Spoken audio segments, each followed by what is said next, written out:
Today's video is all about one of the most crucial aspects of bringing a canine into your home: the costs.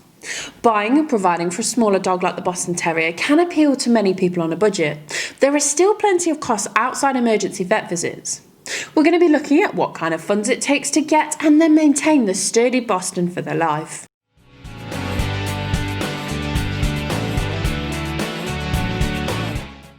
Welcome back to the Boston Terrier channel. If this is your first time here, my name's Charlie and I'm a certified canine leader here at FenrirCanineLeaders.com. This channel is dedicated to helping you learn everything you could possibly want to know about the Boston Terrier, and then how to become high-level canine leaders that can raise the perfect Boston Terrier. So, if you're a lifelong lover, thinking about getting one, or just started your journey with your new Boston Terrier, then this is the channel for you. So make sure you hit that subscribe button and turn on the notification bell so you never miss a future Boston Terrier video. So let's dive into today's video and we'll get into all the details of what it costs to own this gorgeous breed. To get us started, let's look at the Boston from an objective point of view. While they are on the smaller end of the canine size, these little dogs can weigh up to 25 pounds.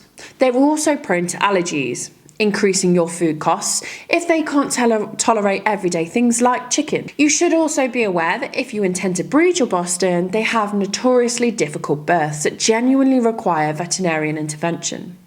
Your average healthy Boston will be with you for 13 to 15 years, so consider how your home and family might change during that time. Hey guys, sorry to interrupt the video. I wanted to quickly let you know, if you didn't know already, that I have a completely free course called The Principles to the Perfect Puppy.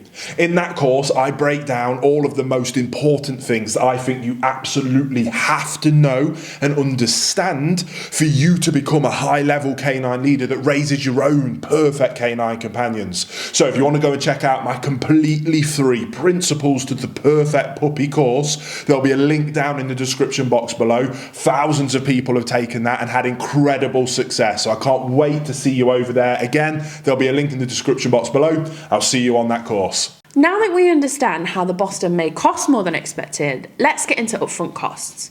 First, you'll need to find and buy your new Boston. And the cost can be anywhere from $200 to $400 for an adoption fee from a rescue, or on average $800 to $3,000 from a breeder. Obviously, when it comes to a breeder, you'll want to do plenty of research, and you'll find you'll pay more if you're looking for a Boston with a top-notch pedigree. Next, you'll need all the basic tools and materials that go along with caring for your new canine companion. Bostons, being on the smaller size, will save you money, since they have smaller beds, crates and collars, which typically cost less. You want to buy a decent bed for your puppy, and you'll ideally want something tough to chew and that's easy to wash. You'll spend around $20 to $35 for a small but good quality bed. Absolutely must have a collar and a lead that fits them as they grow, so you'll likely need a puppy size and maybe an adult size, unless you can find a quality one that has an adjustable range. Expect to pay around $65 for a good collar. You want to get bowls that can easily be cleaned for both water and food. Your food bowls will depend on if you're feeding dry dog food or a raw diet. Some Bostons will eat their dry food at lightning speed, while others can take it one piece of kibble at a time. So you may need to invest in a slow feeder bowl, which will run around $20. For standard stainless steel dishes, you'll be looking at $10 or less. Another great idea to help you feed your dog slowly is by filling a Kong with their food and freezing it for an hour or so. So they have to work the Kong to get the food out. This can keep them moving around a room for at least 20 minutes. Feeding a raw diet will also naturally slow down a fast eater, since they have to work a little harder to chew through the meat and bone. Early on, you'll want to invest in some durable and mentally stimulating toys to keep the puppy from chewing, and from chewing becoming a bad habit. Some good ideas to keep your dog active and entertained day to day include filled Kongs, treat dispensing balls, hide and slide puzzles, snuffle mats, or a game of hide and seek with your dog's favourite toy or high value treat. Now, I always suggest crate training your canine companion, even if you don't plan on crating them often. It allows them to have a comfortable space of their own. And for a good quality and versatile crate for the Boston, plan to spend around $60 for a typical black wire crate. When you adopt, your Boston may have passed their puppy stage and already have all their vaccinations.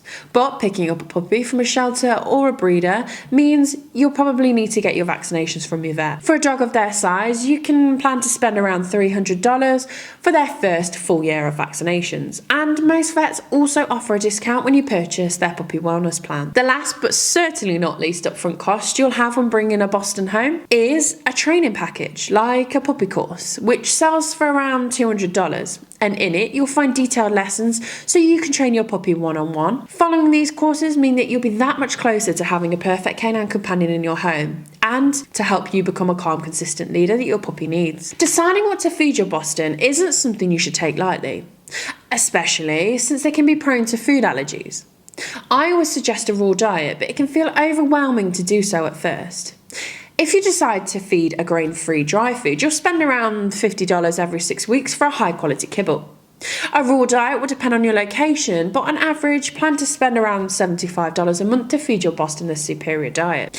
It's a great idea to also have pet insurance and have an emergency fund on hand for medical issues that can come up. The most basic plans for a Boston start around $25 a month and go up for a more comprehensive coverage. If you work out of the home all day or plan to go on vacation without your Boston, you'll need to factor in daycare costs, walkers, and even boarding facilities. There are several apps and services that link you to people who provide these services if you don't have any family or friends available. Doggy daycare for your Boston will run around $40. A dog walker will start at $20, and overnight boarding can range between $50 to $75 a night. Of course, what you spend on extras for your canine companion, like treats or pet sitters, is a personal choice and is completely dependent on your circumstances. Smaller dogs will typically have smaller ongoing costs since they need smaller collars, medication doses, and less food. You'll find that the Boston is an overall healthy breed and pretty low maintenance too. Your upfront costs in buying a Boston will vary widely depending on if you adopt or if you're looking for exceptional purebred lines. Other than that,